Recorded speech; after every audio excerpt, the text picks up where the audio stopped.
janë normale pra suplementet për të marrë për shembull nga gratë shtatzana apo nga adoleshentët, a duhet të ketë kujdes pak më të shtuar sidomos për kategoritë të caktuar njerëzish? Atëherë suplementet nuk mund të merren nga të gjithë. Ne jemi organizma të ndryshëm, reagojmë në forma të ndryshme dhe kemi atë që në gjuhën e biokimisë quhet individualitet biokimik. Pra që do të thotë që një kokër moll, mua mund të më bëj mirë, dikujt tjetër mund të bëj keq, e jo më tepër suplementet.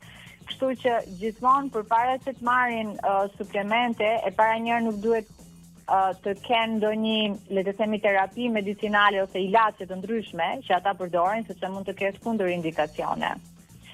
Pra, nëse ka një sëmundje të caktuar, duhet patjetër të konsultohen me mjekun e tyre përpara shtimit të suplementeve që mund të marrin. Gratë shtatzane në mënyrë të shumë të kujdesshme duhet konsultohen me ginekologun e tyre përpara se t'i konsumojnë.